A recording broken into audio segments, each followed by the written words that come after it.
ಮಹಿಳೆಯರಿಗೆ ಹಂಚಬೇಕಿದ್ದ sanitary pad ಬೆಂಕಿಗೆ ಆಹುತಿಯಾಗಿದೆ. ಕಲಬುರಗಿಯ ಫರಾಹತ್ಬಾದ್ ಪ್ರಾಥಮಿಕ ಆರೋಗ್ಯ ಕೇಂದ್ರದಲ್ಲಿ ಘಟನೆ ನಡೆದಿದೆ. ಕಟ್ಟಡ ಡೆಮಾಲಿಷ್ ವೇಳೆ ಸಾವಿರಾರು ಸ್ಯಾನಿಟರಿ ಪ್ಯಾಡ್ಗಳು ಪತ್ತೆಯಾಗಿವೆ. ಮಹಿಳೆಯರ ಆರೋಗ್ಯ ದೃಷ್ಟಿಯಿಂದ ಉಚಿತವಾಗಿ ಹಂಚಬೇಕು. ಆದರೆ ಮಹಿಳೆಯರಿಗೆ ಹಂಚದೆ ಗೋಡನ್ನಲ್ಲೇ ಇಟ್ಕೊಂಡಿದ್ದ ಆರೋಗ್ಯ ಇಲಾಖೆ ಅಧಿಕಾರಿಗಳು ಕಟ್ಟಡ ಡೆಮಾಲಿಷ್ ವೇಳೆ ಅಧಿಕಾರಿಗಳೇ ಶುಚಿ ಪ್ಯಾಡ್ಗೆ ಬೆಂಕಿ ಹಚ್ಚಿ ನಾಶ ಮಾಡಿದ್ದಾರೆ. ಆರೋಗ್ಯ ಇಲಾಖೆ ಅಧಿಕಾರಿಗಳ ವಿರುದ್ಧ ಇದೀಗ ಸ್ಥಳೀಯರು ಆಕ್ರೋಶಗೊಂಡಿದ್ದು, ಸ್ಯಾನಿಟರಿ ಪ್ಯಾಡ್ ಹಂಚಿಕೆ ಮಾಡದ ಅಧಿಕಾರಿಗಳ ವಿರುದ್ಧ ಕ್ರಮಕ್ಕೆ ಆಗ್ರಹ ಮಾಡಿದ್ದಾರೆ.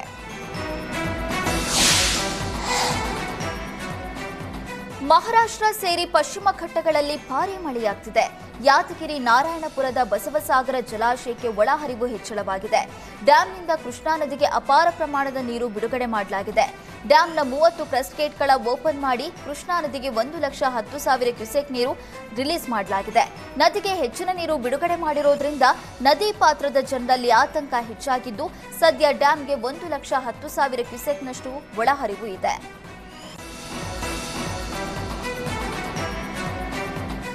ಸತತ ಮಳೆಯಿಂದಾಗಿ ಬಳ್ಳಾರಿಯ ತುಂಗಾಭದ್ರಾ ಜಲಾಶಯ ಭರ್ತಿಯಾಗಿದೆ.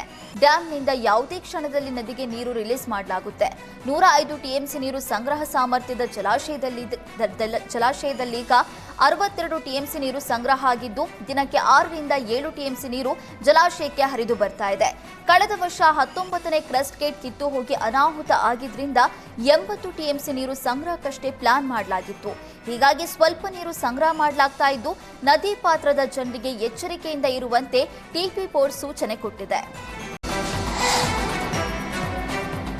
ಕೊಡಗಿನಲ್ಲಿ ಹೃದಯಾಘಾತಕ್ಕೆ ವ್ಯಕ್ತಿ ಬಲಿಯಾಗಿದ್ದಾನೆ. 50 ವರ್ಷದ ನಾಗೇಗೌಡ ಮೃತಪಟ್ಟಿದ್ದಾನೆ. ಕೊಡಗಿನ ಕುಶಾಲನಗರದ ವ್ಯಾಪಾರೋದ್ಯಮಿ ಆಗಿದ್ದ ವ್ಯಕ್ತಿ ಕಚೇರಿಯಲ್ಲಿ ಇರುವಾಗ ಎದೆ ನೋವು ಕಾಣಿಸಿಕೊಂಡಿತ್ತು. ಈ ವೇಳೆ ಮೈಸೂರಿಗೆ ಕರೆದೊಯ್ಯುವ ಮಾರ್ಗದಲ್ಲಿ ಅಸುನೀಗಿದ್ದಾರೆ. ಏಕಾಏಕಿ ವ್ಯಕ್ತಿ ಮೃತಪಟ್ಟಿದ್ದರಿಂದ ಕುಟುಂಬಸ್ಥರು ಆಘಾತಕ್ಕೊಳಗಾಗಿದ್ದಾರೆ.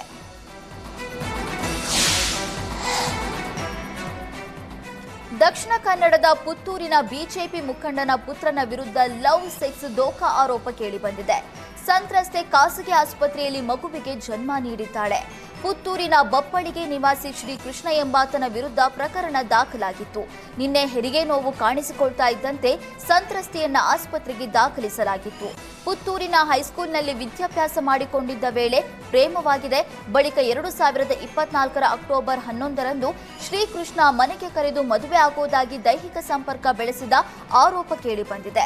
2025 ಜನವರಿ ತಿಂಗಳಿನಲ್ಲಿ ಮತ್ತೆ ಬಲವಂತವಾಗಿ ದೈಹಿಕ ಸಂಪರ್ಕ ಆರೋಪ ಮಾಡಿದ್ದು, ಆ ಬಳಿಕ ಶ್ರೀಕೃಷ್ಣ ಮದುವೆಯಾಗುವುದಕ್ಕೆ ನಿರಾಕರಿಸಿದ್ದಾನೆ. ಹೀಗಾಗಿ ಪುತ್ತೂರು ಮಹಿಳಾ ಠಾಣೆಗೆ ಯುವತಿ ದೂರು ನೀಡಿದ್ದಾಳೆ. ಪ್ರಕರಣ ದಾಖಲಿಸಿಕೊಂಡು ಶ್ರೀಕೃಷ್ಣನ ಪತ್ತೆಗೆ ಬಲೆ ಬೀಸಿದ್ದಾರೆ.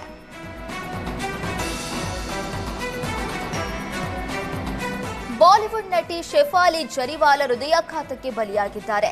ತಮ್ಮ ಮುಂಬೈ ಫ್ಲಾಟ್ನಲ್ಲಿ ಅಸುನೀಗಿದ್ದಾರೆ. ತಕ್ಷಣ ಶೆಫಾಲಿಯನ್ನ ಆಸ್ಪತ್ರೆಗೆ ದಾಖಲಿಸಲಾಗಿತ್ತು.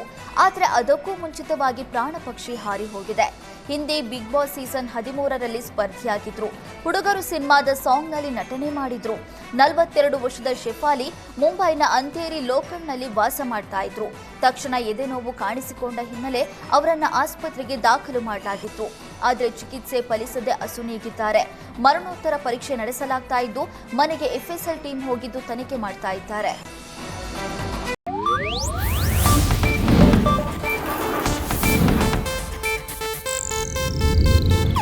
ಇದು ಏಷ್ಯಾನೆಟ್ ನ್ಯೂಸ್ ನೆಟ್ವರ್ಕ್ ಪ್ರಸ್ತುತಿ.